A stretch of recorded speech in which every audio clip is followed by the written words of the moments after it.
যত মত তত পথ। শ্রী শ্রী রামকৃষ্ণের আধ্যাত্মিক অভিযাত্রা।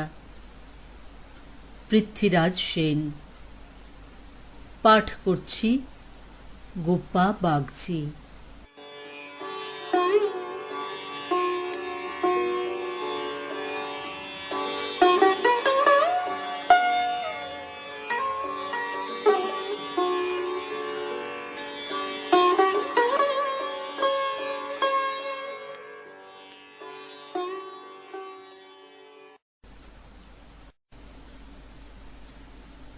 যুগপুরুষ শ্রীরামকৃষ্ণ।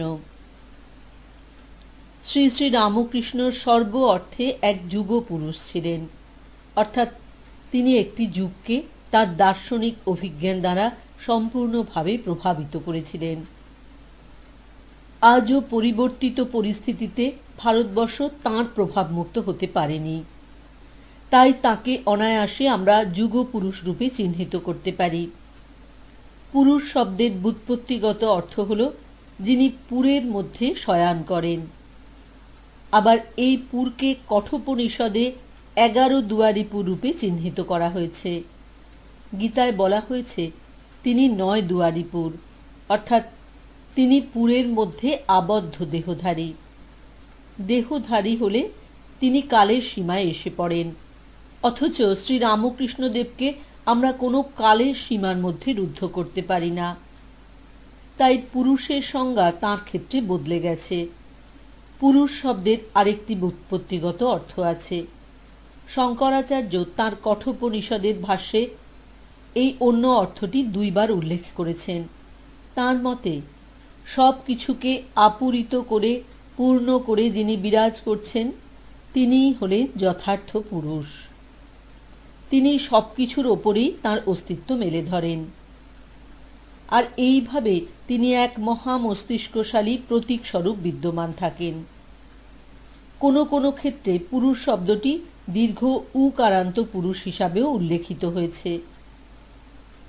এই সব ব্যাপক পুরুষের প্রথম পরিচয় পাওয়া যায় ঋগ্বেদের পুরুষ সূক্তে, যার প্রথম মন্ত্রটি হিন্দু উপাসনায় নারায়ণ শিলার অভিষেক মন্ত্রে বলা হয়েছে 1000 তাঁর মাথা, 1000 তাঁর চোখ, 1000 তাঁর পা। সমস্ত জগৎকে সব দিক দিয়ে পরিব্যাপ্ত করে তিনি আবার তাকে ছাপিয়েও রইলেন 10 আঙুল। এইভাবে প্রতীকী ভাষায় পরম পুরুষের সর্বব্যাপক এবং সর্বাতিশায়ী রূপের বর্ণনা করা হয়েছে। এই পুরুষ পরিচ্ছন্ন, অর্থাৎ সীমাবদ্ধ। তিনি অসীম এবং সর্বব্যাপী। তাকে আমরা পুরাণ পুরুষ বলতে পারি। তাই শ্রী শ্রী রামকৃষ্ণদেব আমাদের চোখে হলেন সেই পুরাণ পুরুষ। এই অর্থে আমরা 3 যুগের 3 পুরুষের কথা আলোচনা করব। তাঁরা হলেন যথাক্রমে রামচন্দ্র, কৃষ্ণ এবং রামকৃষ্ণ। তাঁরা এক একটি যুগে আবির্ভূত হয়ে সেই যুগকে সম্পূর্ণভাবে অধিকার করেছেন, হয়ে উঠেছেন যুগোত্তীর্ণ। আমাদের আলোচনার সূত্রপাত হবে ত্রেতা যুগে শ্রী রামচন্দ্রকে নিয়ে। রামায়ণ হল আমাদের আদি কাব্য। রামায়ণের প্রারম্ভ বা সূচনা হয়েছে একটি প্রশ্নের মাধ্যমে। প্রশ্নটি হল, শ্রেষ্ঠ মানুষ কে? এই শ্রেষ্ঠ মানুষের সন্ধান করতে গিয়ে আমরা কি কি গুণের কথা বলবো? সেখানে ধর্ম সংস্থাপনার কথা প্রথমেই উল্লিখিত হয়েছে। যেহেতু সত্য যুগের সব মানুষই ছিলেন ন্যায়পরায়ণ এবং সচ্চরিত্র, তাই সত্য যুগে কোনো পুরাণ পুরুষ খোঁজার প্রয়োজনীয়তা অনুভূত হয়নি। ত্রেতা যুগে শ্রেষ্ঠ মানুষ খোঁজার প্রশ্ন জেগেছে। তাই আমরা বলতে পারি যে ত্রেতা যুগে মনুষ্যত্বের বেশ কিছু অবনতি চোখে পড়েছিল। অনেক মানুষের মধ্যে কিছু অসৎ গুণ দেখা দিয়েছিল। মানুষকে পাপ কার্যে প্রবৃত্ত হতে দেখা যায়। তাই মহর্ষি নারদ পরম কৌতুকভরে প্রশ্ন করেছিলেন যে পৃথিবীতে এমন কোনো পুরুষ আছেন কি যিনি সব কলুষতাকে দূরে সরিয়ে রাখতে পারেন? এই প্রশ্নের উত্তর দিতে গিয়ে বেশ কয়েকটি বিষয় লক্ষ্য করা উচিত। অনেকে বলে থাকেন যে রামচন্দ্র হলেন এই যুগের একমাত্র পুরাণ পুরুষ। তাঁকে নরচন্দ্রমা হিসেবে তুলে ধরা হয়েছে। বলা হয়েছে রামচন্দ্রের চারিত্রিক মহিমার মধ্যে সমস্ত সদ্গুণের সমাহার ঘটেছে। বাল্মীকি তাঁর গুণ বর্ণনা করতে গিয়ে হাঁফিয়ে উঠেছেন। তাঁর সুদীর্ঘ বর্ণনায় রামচন্দ্রের দৈহিক সৌন্দর্যের পাশাপাশি তাঁর মানসিক উৎকর্ষতা এবং চারিত্রিক মহত্বের পরিচয় বর্ণিত হয়েছে। আরেকটি বিষয় এখানে বলা উচিত, তা হল যেহেতু জন্মসূত্রে রামচন্দ্র ছিলেন ক্ষত্রিয় বংশের সন্তান, তাই তাঁর প্রধান দায়িত্ব ছিল ধর্মের প্রতিপালন এবং প্রজাদের সুরক্ষা। রামচন্দ্র আধ্যাত্মিক জীবন ধারণ করবেন না, এটাই ছিল তাঁর ভবিতব্য। বাল্যকাল থেকেই তাঁর উপর এই গুরুদায়িত্ব ন্যস্ত হয়েছিল। সেই দায়িত্ব সম্পাদনে তিনি বিন্দুমাত্র শৈথিল্য প্রদর্শন করেননি। বিশ্বামিত্রের আহ্বানে বনে গিয়ে রাক্ষস বিতাড়িত করেছিলেন, যাতে ঋষিরা নির্বিঘ্নে ধর্মীয় কাজ করতে পারেন তার সুব্যবস্থা করে দিয়েছিলেন। কৈশোরকাল থেকেই তিনি ছিলেন অমিত বীর্যের অধিকারী। তাঁর সাহস এবং স্পর্ধা আকাশ স্পর্শ করেছিল। রামচন্দ্রের চরিত্রে কিছু কিছু অলৌকিকতা আছে, একথা সত্য, কিন্তু তাঁকে কোথাও ঈশ্বর রূপে তুলে ধরা হয়নি। অবশ্য একেবারে শেষে উত্তরকাণ্ডে তাঁকে ঈশ্বরের প্রতিভূ স্বরূপ তুলে ধরা হয়েছে। অনেকে বলে থাকেন রামায়ণের বালকাণ্ড এবং উত্তরকাণ্ড হল পরবর্তী সংযোজন, অর্থাৎ প্রক্ষিপ্ত অংশ, অর্থাৎ মূল রামায়ণে এগুলি ছিল না। কালের প্রয়োজনে পাঠক পাঠিকার মুখ চেয়ে এগুলি সংযোজিত হয়েছে। রামায়ণের পাতায় পাতায় রামচন্দ্রের অসাধারণত্বের নানা পরিচয় লিপিবদ্ধ হয়েছে, তবে তার মধ্যে বেশ কিছু মানবিক দুর্বলতা এবং কোমলতাও ছিল। এটাই স্বাভাবিক। কোনো মানুষ তো আর 100% সঠিক হতে পারেন না। দোষ গুণ মিলিয়েই একজন মানুষের জন্ম হয়। রামায়ণের পাতায় আমরা রামচন্দ্রকে এমন কিছু কাজ করতে দেখেছি যা তাঁর চরিত্রের ক্ষেত্রে বিসদৃশ। সীতার বিরহে তিনি ক্রন্দন করেন, আবার সীতার আবদার পূরণের জন্য সোনার হরিণের পিছনে ছুটে যান। প্রজাদের মনোরঞ্জনের জন্য সীতাকে অগ্নি পরীক্ষায় প্রবৃত্ত হতে বলেন। সীতাকে ত্যাগ করেন অনায়াসে। রামচন্দ্র তাই এক বিচিত্র চরিত্র হিসেবে আমাদের সামনে প্রতিভাত। তাহলে রামচন্দ্র কেন শ্রেষ্ঠ মানুষ বলে পরিগণিত হয়েছেন? এই প্রশ্নের উত্তর দিতে হলে তার আদর্শ, নিষ্ঠা, প্রীতিভক্তি, সত্যপালন, প্রজানুরঞ্জন, দুর্বৃত্ত দমন প্রভৃতি সদ্গুণের কথা বলা উচিত। মানুষের মধ্যে দেবতা জন্ম নেন। রামচন্দ্র তাঁর চারিত্রিক গুণে দেবত্ব অর্জন করেছিলেন। রামচন্দ্রকে বাল্মীকি শুধু নরচন্দ্রমা রূপে অঙ্কিত করেছেন, আবার পরবর্তীকালে সেই রামচন্দ্র কিন্তু তুলসীদাস বা কৃত্তিবাসের কলমে দেবতার প্রতিভূ হিসাবে পরিগণিত হলেন। তুলসীদাস তাঁর অনুপম ভক্তি আবেশে রামচন্দ্রের আবির্ভাবকে এইভাবে বর্ণনা করেছেন: ভগৎ হেতু ভগসন প্রভু ঝম ঠয়ের তনুধুল, কিয়ে চরিত্র পাঠন পরম প্রাকৃত না অনুরূপ, যথা অনেককে ধীর নৃত্যধারী নয় চই, সেই সেই ভাব দেখাবই আপন হই ছোট না সই। তুলসীদাসের মতে রাম বিষ্ণু অবতার। জনগণের সুবিধার্থে এবং মানুষকে অন্ধকার থেকে আলোর পথে উত্তরণের জন্য তিনি নররূপে আবির্ভূত হয়েছেন। রামের এই আচরণ আসলে অভিনয় ছাড়া আর কিছু নয়। যেভাবে নাটকে একজন মানুষ নানা রূপে নিজেকে প্রকাশ করেন এবং নাটককারের লেখা সংলাপ নিখুঁত স্বর প্রক্ষণের মাধ্যমে উচ্চারণ করেন, ঠিক সেইভাবে রামচন্দ্র তাঁর উপর ন্যস্ত দায়িত্ব পালনে সদা তৎপর ছিলেন। তুলসীদাসের ভাষায়, সই প্রভু মোর চরাচর স্বামী, রঘুবর সব উড়ো অন্তর্যামী। অর্থাৎ সেই আমার প্রভু, যিনি সমস্ত চরাচরের স্বামী বা ঈশ্বর, যিনি নিজ পত্নীর বিরহে নিজে কেঁদে আকুল। এমন একজন মানুষকে কেউ কি ঈশ্বরের প্রতীকস্বরূপ মানতে পারে? তাই স্বয়ং পার্বতীর মনেই তিনি সংশয় জাগিয়েছেন। শিবের প্রেরণায় তাকে দিয়ে রামের ভাগবত্তা পরীক্ষার জন্য পাঠিয়েছেন। শেষে লজ্জিত হয়ে তিনি ফিরে আসেন। সেই অপরাধে শিব তাকে প্রত্যাখ্যান করেন। সংশয়ী মন মানুষকে ভগবান রূপে গ্রহণ করতে চায় না। আবার এই মনই শেষ পর্যন্ত একজন সৎ মানুষের চরিত্রে দেবত্ব আরোপ করে। রাম তাই তুলসীদাসের হাতে পড়ে বিষ্ণুর প্রতীক হলেন। বাল্মীকি কবি কৃত্তিবাসও তাঁর রামায়ণ রচনায় অনেকাংশে তুলসীদাসকে অনুসরণ করেছেন। তিনি লিখেছেন, রাবণ রাক্ষস হবে পৃথিবী মণ্ডলে, তাহারে বোধিতে জন্ম লবেন ভূতলে। তাই রাম তাঁর কাছে শ্রীধর অর্থাৎ বিষ্ণুর প্রতীক। তাঁর ভাষায়, যজ্ঞস্থলে আসি দেখা দিলেন শ্রীধর, শঙ্খচক্র গদা পদ্ম চতুর্ভুজ কলা, কিরীটি কুন্তল কর্ণে হৃদে বনমালা, এই রূপে আসি দেখা দিল নারায়ণ। এই বর্ণনাটি পড়লে আমরা স্পষ্ট বুঝতে পারি যে তিনি বিষ্ণুর সঙ্গে রামকে একীভূত করেছেন।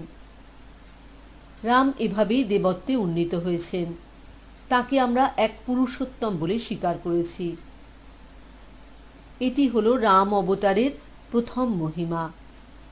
একদিকে তিনি রাবণ এবং অন্যান্য নরখাদক রাক্ষসদের হত্যা করে ধর্ম সংস্থাপনের মতো একটি অতি পবিত্র কার্য সমাধা করেছেন, আবার অন্যদিকে সুশাসক হিসাবে প্রজাবৃন্দের মনোরঞ্জন করেছেন।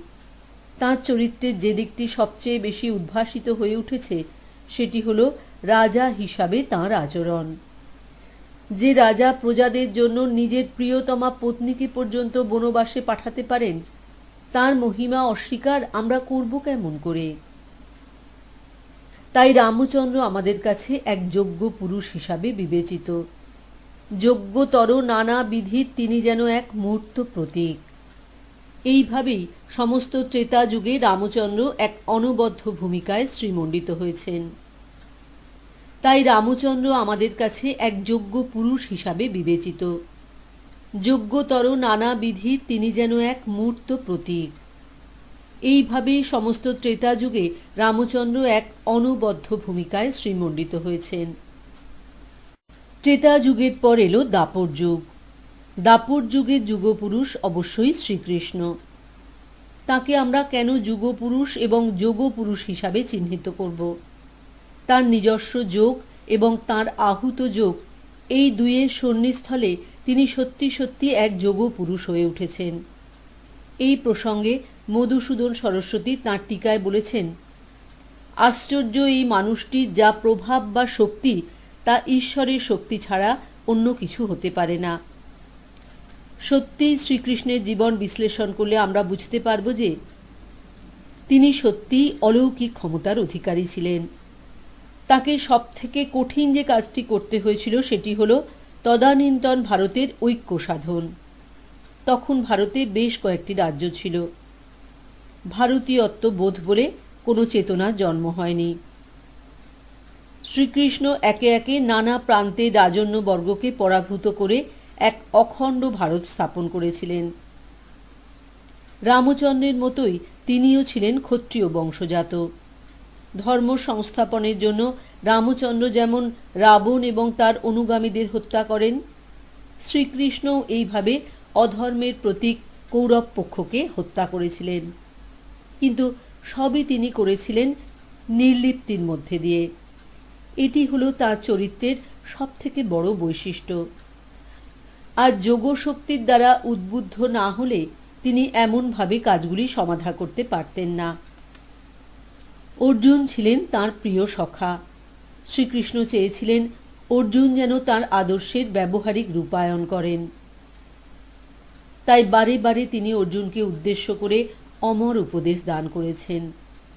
তিনি বলেছেন, হে পার্থ, ত্রিভুবনে কোথাও আমার কোনো কর্তব্য নেই। কোনো কর্তব্যের বন্ধনে আমি কখনো আবদ্ধ হই না, অথচ আমি কত কর্ম করে চলেছি। এই হলো মুক্তির কর্ম। সমস্ত বন্ধনের ঊর্ধ্বে উঠে স্বাধীনভাবে কর্ম সম্পাদন করা। গীতার মধ্যেও শ্রীকৃষ্ণ এই নিষ্কাম কাব্যের কথা বারবার আমাদের সামনে তুলে ধরেছেন। তিনি বলেছেন, কোনো কর্মই আমাকে লিপ্ত করে না, অথবা কর্মফলে আমার কোনো স্পৃহা নেই। আমাকে এভাবে জানলেও, অর্থাৎ আমি কেবল কেমন করে কর্ম করে থাকি সেটি উপলব্ধি করলেও তোমাকে আর কর্ম আবদ্ধ করবে না। এখানেই শ্রীরামচন্দ্রের সঙ্গে শ্রীকৃষ্ণের পার্থক্য। শ্রীরামচন্দ্র সারা জীবন ধরে এক মহান আদর্শকে মেনে চলেছেন। জীবনে কখনো আদর্শচ্যুত হননি। সত্যনিষ্ঠার জন্য অশেষ কষ্ট স্বীকার করেছেন, তবু সত্যের পথ থেকে বিচ্যুত হননি। অথচ শ্রীরামচন্দ্র কিন্তু কাউকে তাঁর এই মহৎ জীবন কথার দ্বারা উদ্বুদ্ধ করতে চাননি। তিনি কোনো জীবন যোগের প্রবক্তা নন। অথচ শ্রীকৃষ্ণ আমাদের কাছে এক পথপ্রদর্শক সারথি হিসাবে উপস্থিত। তিনি গীতার মাধ্যমে তাঁর যোগ শিক্ষা দান করেছেন। শুধু তাই নয়, মহাভারতের পাতায় পাতায় আমরা বারবার যোগগুরু হিসাবে তাঁকে দেখেছি। যখনই কোনো সংকট ঘনীভূত হয়েছে, সমাধানের জন্য তিনি মানুষের কাছে ছুটে এসেছেন। এছাড়া শ্রীকৃষ্ণের ভিতর আরও দুটি রূপ পরিস্ফুটিত হয়েছে, সখ্য রূপ, বল্লভ রূপ। পাণ্ডবদের কাছে, বিশেষ করে অর্জুনের কাছে তিনি হলেন প্রিয় সখা। রুক্মিণী প্রভৃতি রমণীরা তাঁকে প্রিয়তম করেছেন। গোপনারীদের কাছে তিনি হলেন বল্লভ। বৈষ্ণব দর্শনে আবার শ্রীকৃষ্ণকে নানা রসের চলিষ্ণ আধার হিসেবে ঘোষণা করা হয়েছে। তাঁর চরিত্র নানাভাবে নিজেকে প্রকাশ করেছে। বৃন্দাবন, মথুরা এবং দ্বারকায় ঘটে যাওয়া এক একটি ঘটনার দর্পণে প্রতিফলিত হয়েছে তাঁর চারিত্রিক মহিমা এবং বৈশিষ্ট্য। তবে শ্রীকৃষ্ণের মধ্যে এত বিপরীতমুখী মহিমার সমাবেশ যে অনেক বুদ্ধিজীবী লেখক তাকে ঠিকমতো উপলব্ধি করতে পারেননি। প্রসঙ্গত আমরা বঙ্কিমচন্দ্রের কথা বলবো। বঙ্কিমচন্দ্র শ্রীকৃষ্ণ চরিত্র বিশ্লেষণ করতে গিয়ে এই বিষয়টির প্রতি আমাদের দৃষ্টি আকর্ষণ করেছেন। জগতে যিনি আদর্শ সমাজ স্থাপন করবেন, তিনি আবার পরনারীদের প্রতি প্রলুব্ধ হবেন, এমন বিপরীতমুখী ঘটনা কি সহজে আমরা মেনে নিতে পারি? তবে এই সমস্ত অনৈতিক ঘটনা প্রবাহকে দেবতাদের লীলা হিসাবে প্রতিপন্ন করার এক দুর্বল প্রয়াস আমাদের চোখে পড়ে। শ্রীকৃষ্ণের চরিত্রের সবথেকে উল্লেখযোগ্য বিষয় হল তাঁর বল্গাহীন বেপরোয়া আচরণ। তিনি কখনোই রামচন্দ্রের মতো সত্যাদর্শকে আঁকড়ে ধরার জন্য ব্যক্তিগত জীবনের সুখ স্বাচ্ছন্দ্যকে জলাঞ্জলি দেননি। তিনি যে বিষয়টিকে সৎ, শোভন, সুন্দর বলে মনে করেছেন, সমস্ত মানুষকে তা মানতে হয়েছে। কুরুক্ষেত্রের রক্তক্ষয়ী সংগ্রামে আমরা যে চতুর কৃষ্ণকে বারবার দেখি, তিনি কি চারিত্রিক মহিমার দিক থেকে সমুজ্জ্বল ছিলেন? সেই সংগ্রামের শেষে কৌরব জননী গান্ধারী তাঁর প্রতি তীব্র ধিক্কার প্রকাশ করেছেন। তাই শ্রীকৃষ্ণ মর্যাদা সম্পন্ন পুরুষোত্তম হয়ে উঠতে পারেননি, বরং তিনি আমাদের কাছে এক লীলাময় পুরুষ হিসাবেই বন্দিত এবং আরাধিত হয়েছেন। লীলার মধ্যে কোনো বন্ধন থাকে না, লীলা মুক্ত বিহঙ্গের মতো আকাশে উড্ডীয়মান। তাই লীলাময় কৃষ্ণকে আমরা দোষারোপ করতে পারি না। তিনি লীলার ঊর্ধ্বে বিরাজ করছেন এক নিরাশক্তির জগতে। শ্রীকৃষ্ণের মহিমা কেন রামচন্দ্রের মহিমাকে ছাড়িয়ে গিয়েছে? এই প্রশ্নের উত্তর দিতে হলে শ্রীকৃষ্ণের চরিত্রের সঙ্গে অঙ্গাঙ্গিভাবে যুক্ত একটি বোধ বা উপলব্ধির কথা বলতে হবে। এটি হল তাঁর নিষ্পৃহতা। সকল কার্যের কারণ হিসাবে তিনি অবস্থান করছেন, অথচ নিজে সেই কার্যের সঙ্গে সংযুক্ত হচ্ছেন না। যুদ্ধের মধ্যে দাঁড়িয়ে তিনি যোগের উপদেশ দান করেন। শত্রুপক্ষের প্রধান সেনাপতি ভীষ্ম যখন মহাপ্রয়াণের শয্যায় শায়িত, তখন তাঁর শিয়রে এসে দাঁড়ান। শুধু তাই নয়, মৃত্যুমুখে পতিত ভীষ্মর মুখ থেকে উচ্চারিত অমৃতবাণী শ্রবণ করার জন্য পাণ্ডব পক্ষকে উৎসাহিত করেন। যে করে হোক কর্ণকে পাণ্ডবদের দলে নিয়ে আসার জন্য প্রয়াসী হন। কিভাবে ভীষ্ম এবং দ্রোণের মতো মহাবীরকে হত্যা করা যেতে পারে সেই কৌশল পাণ্ডবদের শিখিয়ে দেন।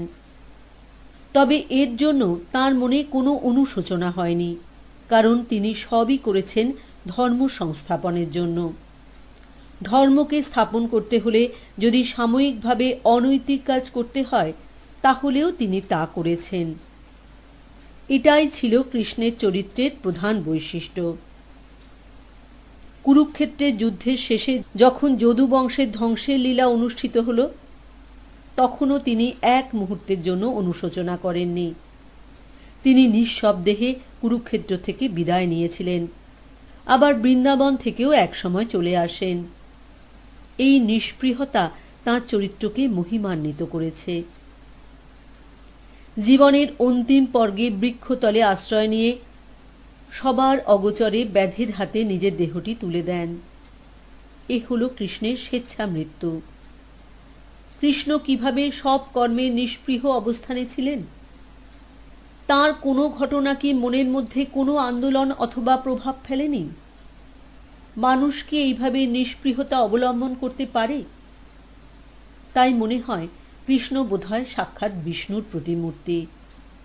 গোপীরা তাঁর প্রেমে আত্মহারা, কিন্তু কৃষ্ণ গোপীদের প্রতি দেহগত প্রেম নিবেদন করতে পরাঙ্মুখ। তিনি যা কিছু করেছেন তার অন্তরালে নির্দিষ্ট কার্যকারণ ছিল। ভাগবতের পাতায় পাতায় কৃষ্ণ মহিমা আধ্যাত্মিক উপলব্ধিতে পরিপূর্ণ হয়ে উঠেছে। শ্রীকৃষ্ণ ধীরে ধীরে ভগবান হয়ে উঠেছেন, পূজিত হয়েছেন শ্রেষ্ঠ মানুষ হিসাবে। মহাভারতের সভা পর্বে যুধিষ্ঠিরের রাজসূয় যজ্ঞ অনুষ্ঠিত হয়। তখন শ্রেষ্ঠ মানুষকে অর্ঘ্য দেবার কথা হয়। পিতামহ ভীষ্ম কৃষ্ণকেই অর্হনীয়তম, পূজ্যতম, শ্রেষ্ঠ বলে চিহ্নিত করেছিলেন। কৃষ্ণ ছিলেন জ্যোতিষ্কের মধ্যে সূর্য, মাসের মধ্যে অগ্রহায়ণ। এইভাবে তিনি এক পুরুষ শ্রেষ্ঠ হয়ে ওঠেন। কৃষ্ণ সমস্ত লোকের উৎপত্তি, স্থিতি ও লয়ের কারণ হিসাবে ঈশ্বরের সাথে একীভূত হয়ে গেছেন। অসামান্য যোগশক্তির দ্বারা তিনি এই অলৌকিকত্ব অর্জন করেছিলেন। একবার অর্জুনকে তিনি বিশ্বরূপ প্রদর্শন করেন। অর্জুন বিশ্বরূপ দেখে আবেশে অচেতন হয়ে যান। শ্রীকৃষ্ণ বিশ্বরূপের অধিষ্ঠাতা, তাই তাঁর পক্ষে এই লীলা প্রদর্শন করা সম্ভব হয়েছিল। আরও একবার কৃষ্ণ তাঁর অলৌকিক ক্ষমতা প্রদর্শন করেছিলেন। দুর্যোধন যখন তাঁকে বন্দী করতে চেয়েছিলেন, তখন কৃষ্ণ নিজেকে নির্মুক্ত করেন। ভাগবতে তিনি ভগবান হিসাবেই প্রতিষ্ঠা লাভ করেছিলেন। ভাগবতের পাতায় পাতায় কৃষ্ণের নানা অলৌকিক কাহিনী টিকা ভাষ্য সহকারে বিবৃত হয়েছে। কৃষ্ণ যে পুরুষোত্তম, এ বিষয়ে সন্দেহের কোনো অবকাশ নেই। দাপর যুগে যখনই সংকট এসেছে, শ্রীকৃষ্ণ আবির্ভূত হয়েছেন সংকট মোচন হিসাবে। কিন্তু তিনি একা এই কাজ করেননি। প্রতিটি কাজে তাঁর সহচর ছিলেন নররূপী অর্জুন।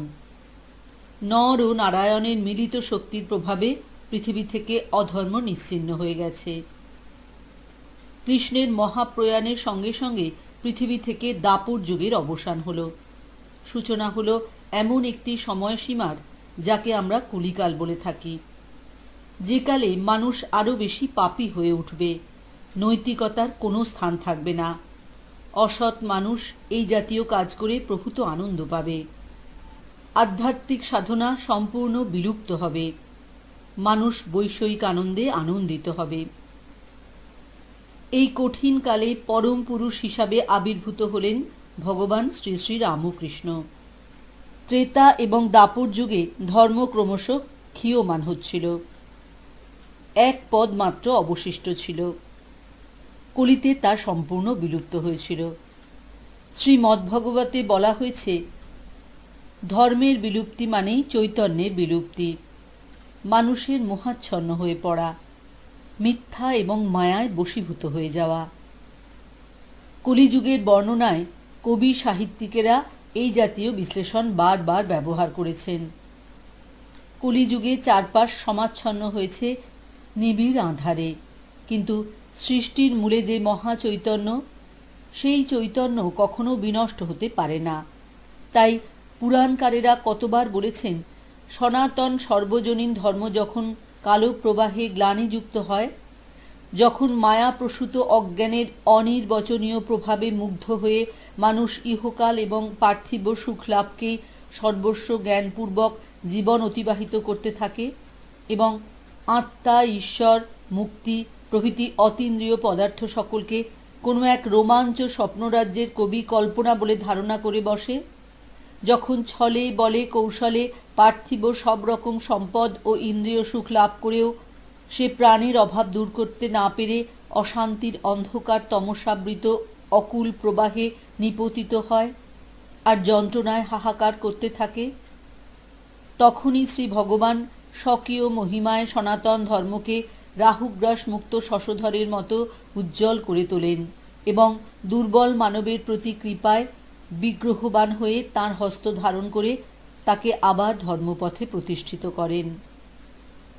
বিদগ্ধ পাঠক পাঠিকাবৃন্দ বিদগ্ধ ভাষ্য অসাধারণ শব্দ সম্ভারে তমসাবৃত অন্ধকারে যে রূপচিত্রটি আমাদের সামনে তুলে ধরেছেন, শ্রীরামকৃষ্ণের আবির্ভাবের প্রাক মুহূর্তে আমাদের বাংলাদেশের তথা সমগ্র ভারতবর্ষের অবস্থা ছিল ঠিক তেমনই।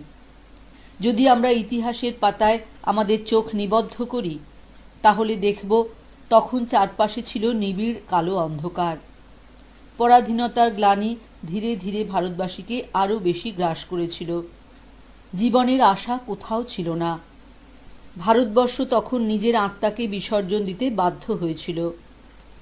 বিদেশের পদানত হয়ে সর্বক্ষেত্রে হীনমন্যতার অন্ধকার বিবরে মুখ গুঁজে পড়ে থাকছে।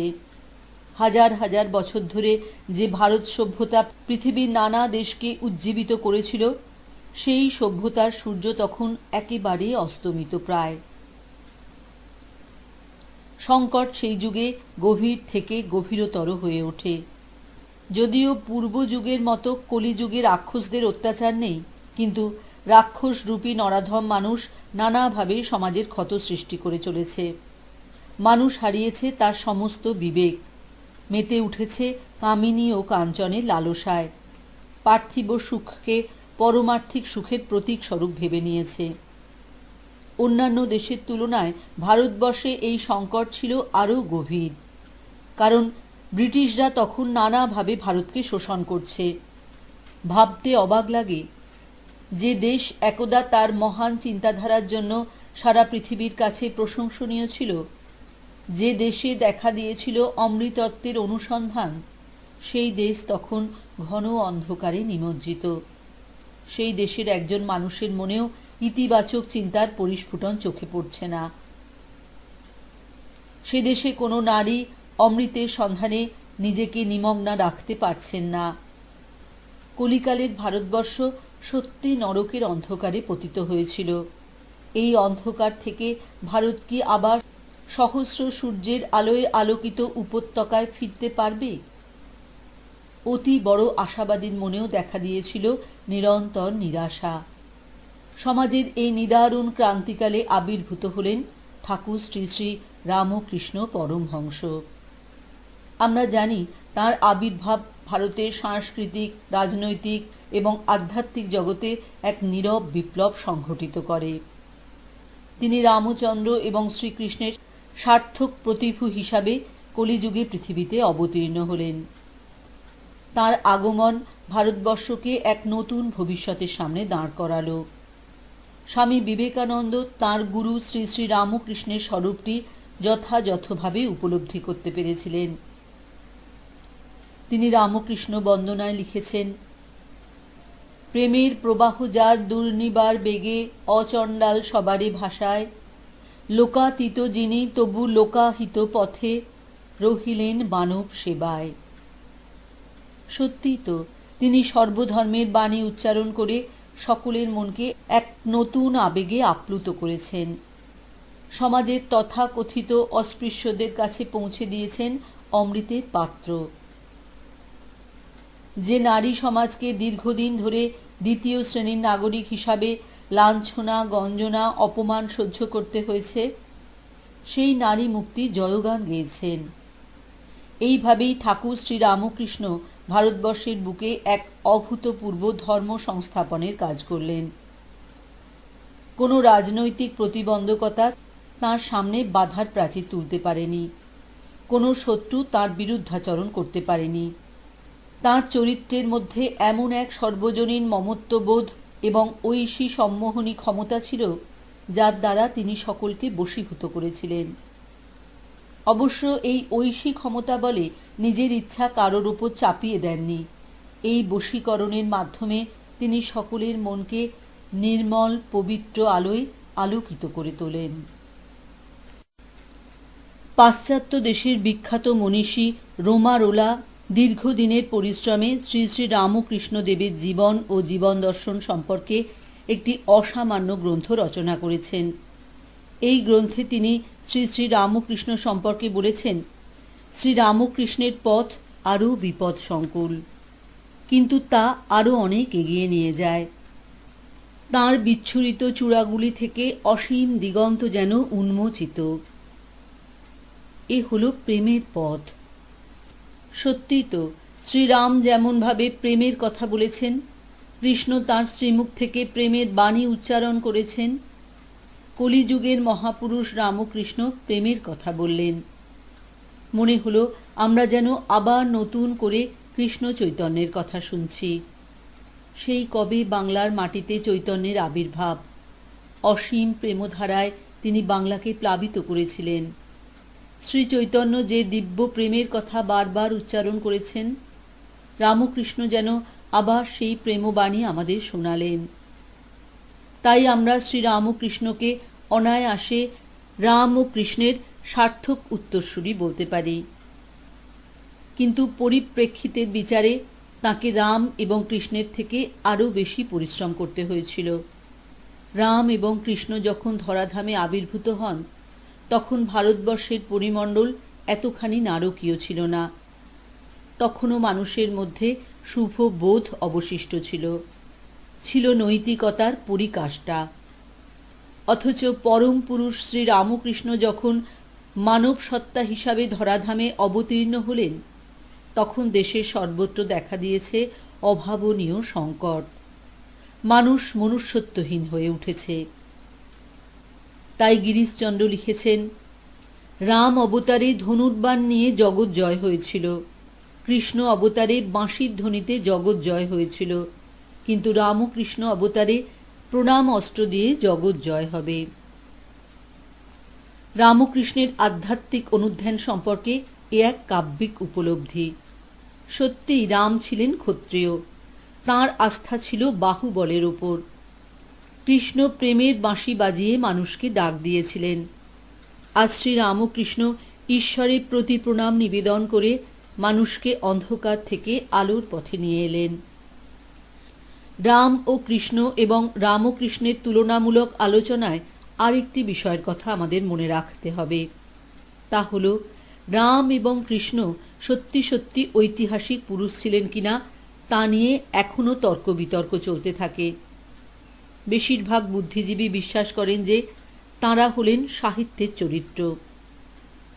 বাস্তব পৃথিবীতে এমন কোনো মানুষের আবির্ভাব কখনো ঘটেনি, অথচ শ্রী রামকৃষ্ণ সম্পূর্ণ ঐতিহাসিক চরিত্র। তাঁর জন্ম মৃত্যু সবকিছুই লিপিবদ্ধ আছে। তাঁর জীবনের প্রতিটি ঘটনার কথা আমরা জানি। তাঁর জীবন ঘিরে এমন কোনো অলৌকিকত্বের পরিমণ্ডল রচিত হয়নি। তা সত্ত্বেও তিনি কিভাবে নিজ গুণে আমাদের কাছে অবতারের স্বরূপ হিসাবে প্রতিভাত হয়েছেন?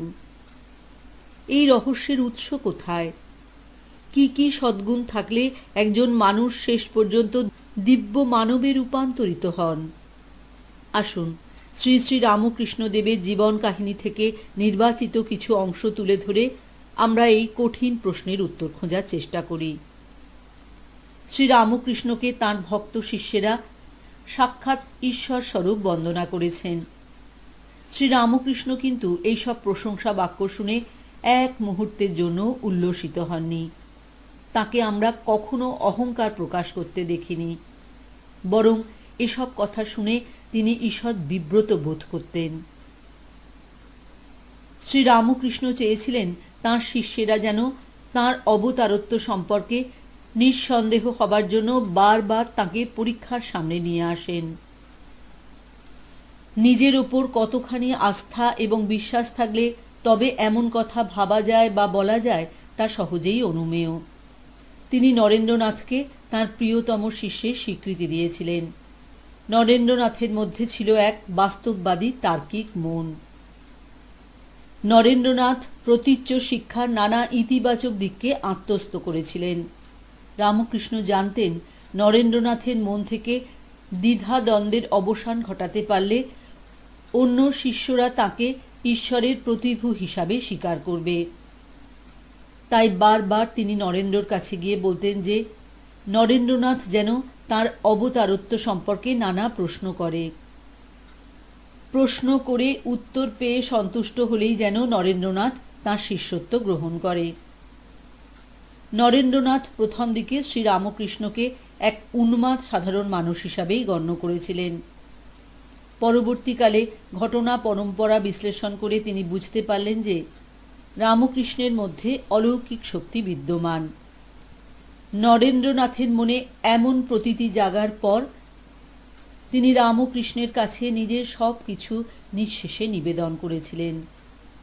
বেশ বোঝা যায় নরেন্দ্রনাথকে এইভাবে শিষ্যত্ব দান করে রামকৃষ্ণ তাঁর মহৎ কাজ সম্পন্ন করার পথে এক ধাপ এগিয়ে গেলেন। নরেন্দ্রনাথ অর্থাৎ স্বামী বিবেকানন্দ বুঝতে পেরেছিলেন যে রামকৃষ্ণের মধ্যে নানা সাধকের শক্তির সমন্বয় ঘটে গেছে। তিনি বলেছেন, শঙ্করের বিচার শক্তি এবং চৈতন্যদেবের প্রেমভক্তি এইবার একাধারে মূর্তিমন্ত হইল। আবার শ্রীকৃষ্ণের সর্বধর্মের সমন্বয় বার্তা শোনা গেল। আবার দীন দরিদ্র পাপী তাপির জন্য বুদ্ধদেবের ন্যায় ক্রন্দন করিতেছেন একজন শোনা গেল। অবতার পুরুষগণ যেন অসম্পূর্ণ ছিলেন। ঠাকুর শ্রী রামকৃষ্ণ অবতীর্ণ হইয়া তাহাদের পূর্ণ করিয়াছেন। রামকৃষ্ণের চরিত্র সম্পর্কে এ এক অসাধারণ উপলব্ধি। সত্যিই তো রামকৃষ্ণের মধ্যে নানা সাধকের বিচারবোধের সংমিশ্রণ ঘটে গিয়েছিল। যে শঙ্করাচার্যকে আমরা বৌদ্ধিক শক্তিধারার এক অসামান্য যোগী পুরুষ বলে থাকি, তাঁর বিচার শক্তি রামকৃষ্ণ আত্মস্থ করেছিলেন। রামকৃষ্ণ অতি সহজে যে কোনো বিষয়ে স্থির সিদ্ধান্ত গ্রহণ করতে পারতেন। শ্রী চৈতন্য প্রেমের বন্যায় বাংলাকে ভাসিয়ে দিয়েছিলেন। হরিনাম সংকীর্তনের মাধ্যমে তিনি হিন্দু ধর্মের অনৈক্য দূরীকরণে গুরুত্বপূর্ণ ভূমিকা গ্রহণ করেন। এমনকি তাঁর প্রভাবে বিধর্মীদের অনেকে হিন্দু ধর্মের প্রতি ঔৎসুক্য বোধ করতে থাকেন। রামকৃষ্ণ বারবার তাঁর প্রেমভক্তির কথা সর্বসমক্ষে উচ্চারণ করেছেন। শ্রীকৃষ্ণ সমস্ত ধর্মের সমন্বয়ে অখণ্ড এক ভারতবর্ষ নির্মাণকল্পে ব্রতী হয়েছিলেন। অনেক বছর বাদে শ্রীরামকৃষ্ণ শ্রীকৃষ্ণের এই আরাধ্য কাজ পরিসমাপ্ত করার জন্য আন্তরিকভাবে সচেষ্ট হয়ে ওঠেন। শ্রীরামকৃষ্ণ অনুভব করেছিলেন যে ভারতবর্ষে বিভিন্ন ধর্মাবলম্বী মানুষের বসবাস। তাদের সকলের মধ্যেই ঐক্যের সূত্র স্থাপন করতে হবে। তা না হলে রাজনৈতিক দিক থেকে অখণ্ড ভারতের স্বপ্ন সফল হবে না। শ্রীরামকৃষ্ণ বুদ্ধদেবের সার্থক অনুগামী হিসাবে পৃথিবীতে পদার্পণ করেন। পৃথিবীর সমস্ত নিঃস্ব রিক্ত মানুষের জন্য গৌতম বুদ্ধ আন্তরিকভাবে ভাবনা চিন্তা করতেন। এমনকি অনেক সময় তাদের যন্ত্রণার উপশম করতে না পেরে ক্রন্দন করতেন। রামকৃষ্ণ ঠিক এমনভাবেই ক্রন্দনশীল হয়ে ওঠেন। স্বামী বিবেকানন্দ যথার্থ মন্তব্য করেছেন, এই সব মহামনীষীদের জীবন দর্শনের সংমিশ্রণ নিয়েই রামকৃষ্ণ পৃথিবীতে আবির্ভূত হয়েছিলেন। রামকৃষ্ণ ধীরে ধীরে অনেকের কাছেই তাঁর অবতারত্ব প্রকাশ করেন। এই প্রসঙ্গে আমরা নরেন্দ্রনাথের মধ্যম ভ্রাতা মহেন্দ্রনাথ দত্তর ব্যক্তিগত উপলব্ধির কথা বলবো। তিনি লিখেছেন, পরমহংসদেবের সমাধি অবস্থা আসিতে লাগিল। কখনো বা তিনি ডান হাতের আঙুল দিয়া নিজের শরীরের দিকে দেখাইতে লাগিলেন, কখনো বা ওপরের দিকে নির্দেশ করিতে লাগিলেন ও মৃদু মৃদু স্বরে এই গানটি গাহিতে লাগিলেন। আর কি সাজাবি আমায়, জগৎ চন্দ্রহার আমি পরেছি গলায়। গানটি গাহিয়া নানা প্রকার হাতে ভঙ্গি করিয়া উপরের দিকে দেখাইতে লাগিলেন।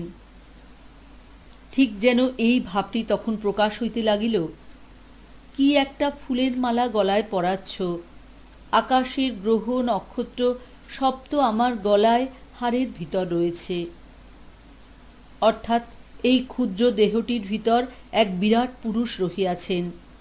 চন্দ্রাদি গ্রহসমূহ তাঁর গলার হারের মতো। তিনি আরও ঊর্ধ্বের লোক। তিনি বিরাট অসীম অনন্ত মানব। এই ক্ষুদ্র দেহটিতে একটি ক্ষুদ্র মালা পরাইয়া কি বা আশ্চর্য কাজ করিতেছে। এই হলেন পরম পুরুষ শ্রীরামকৃষ্ণ। মৃত্যুর প্রাক মুহূর্তে তিনি তাঁর অলৌকিকত্বের কথা স্মরণ করেছিলেন। তিনি এমন এক শক্তি যা স্থল জল অন্তরিক্ষে বিরাজমান। তাকে কি আমরা ক্ষুদ্র শরীরের খাঁচায় বন্দি রাখতে পারি? রামকৃষ্ণ নিজের সম্পর্কে কখনো অতিশয়োক্তি করেননি, নিজেকে অলৌকিক অবতার হিসাবে ঘোষণা করেননি। কিন্তু তাঁর সংস্পর্শে যাঁরা এসেছেন তারা সকলেই তাঁর অবতারত্ব সম্পর্কে নিঃসংশয় হয়েছেন। তাই সকলের কাছে শ্রী শ্রী রামকৃষ্ণের যে মূর্তিটি প্রতিভাত হয়েছে তাকে আমরা ভগবানের সার্থক প্রতিরূপ বলতে পারি। যোগপুরুষ হিসাবে রামচন্দ্র এবং যোগপুরুষ হিসাবে শ্রীকৃষ্ণের পরে ধরাধামে আবির্ভূত হলেন প্রেম পুরুষ রামকৃষ্ণ। তাই তিনি হলেন পরম পুরুষ। তিনি আকুল হয়ে সকলকে ডাক দিয়েছেন। তাঁর কণ্ঠস্বর সমাজের প্রান্তিক শ্রেণীতে অবস্থিত নিঃস্ব রিক্ত মানুষের কাছে পৌঁছে গেছে। তিনি ডাক দিয়েছেন উঁচু নিচু, ধনী দরিদ্র, শিক্ষিত অশিক্ষিত, সচ্চরিত্র অসচ্চরিত্র সকলকে। তাঁর এই আহ্বানের মধ্যে যে প্রবল আকর্ষণ ছিল তা উপেক্ষা করার সাহস এবং সাধ্য আমাদের নেই। মনে হয় তিনি বুঝি উপনিষদে বর্ণিত সেই আদিপুরুষ যিনি সহস্র সূর্যের আলোয় আলোকিত। এইভাবে শ্রীরামকৃষ্ণ কলিকালকে পরিশুদ্ধ করেছেন সকল অশুদ্ধি থেকে। তিনি সেই অর্থে হয়তো ধর্ম সংস্থাপন করেননি, কিন্তু করেছেন আরেকটি মহৎ কাজ, যাকে চৈতন্য সম্পাদন বলা যায়। কল্পতরু শ্রীরামকৃষ্ণ বলেছিলেন, তোমাদের কি আর বলবো, আশীর্বাদ করি তোমাদের চৈতন্য হোক। এই চৈতন্যের জাগরণ হল মানুষের মুক্তির সোপান। পৃথিবীতে কোটি কোটি মানুষ বসবাস করে। তাদের জীবন সূর্য একদিন অস্তাচলে নির্বাপিত হয়, কিন্তু কজনের মধ্যে এমন সার্থক চৈতন্যের জাগরণ ঘটে যায়? শ্রীরামকৃষ্ণের ডাকে সাড়া দিয়ে অসংখ্য বুদ্ধিজীবী তাঁর কাছে এসেছেন, তাঁর সাথে কথা বলেছেন। তাঁর চরিত্রের মধ্যে যে অপার মহিমা বিদ্যমান তা উপলব্ধি করার চেষ্টা করেছেন। আজ সমগ্র পৃথিবীর পরিমণ্ডল সমস্যা বিদীর্ণ হয়ে গেছে। দেশে দেশে দেখা দিয়েছে অভূতপূর্ব সাম্প্রদায়িক সংঘর্ষ। জঙ্গি গোষ্ঠী যে কোনো সময় পৃথিবীকে অন্ধকারে নিমজ্জিত করেছে। মানুষের মন থেকে হারিয়ে গেছে প্রেম, ভালোবাসা, ত্যাগ, তিতিক্ষা প্রভৃতি অনুভূতিগুলি। মানুষ উন্মত্তের মতো অর্থের সন্ধানে ছুটে চলেছে, যা কোনোদিন মুঠোবন্দি করতে পারবে না। তারই সন্ধানে এখন কাটছে তার জীবনের রক্তিম প্রহর। এই মুহূর্তে শ্রীরামকৃষ্ণের মতো এক মানব অবতারের বড়ই প্রয়োজন, যিনি আবার ডাক দেবেন। সেই ডাক পৌঁছে যাবে পথে প্রান্তরে। আমরা আবার তাঁর পদপ্রান্তে এসে জীবনকে নতুন করে উপলব্ধি করব। জীবনকে নতুন করে উপলব্ধি করব। আমরা জানব উপনিষদের সেই অমোঘ বাক্যের আসল তাৎপর্য, অমৃতস্য পুত্রা। মানুষ অমৃতের পুত্র। জীবনে চলার পথে ক্ষণকালের জন্য যে পাপ করে সেই পাপের জন্য অশ্রু বিসর্জন করে, আবার এভাবেই অমৃত পুরুষ হয়ে ওঠে।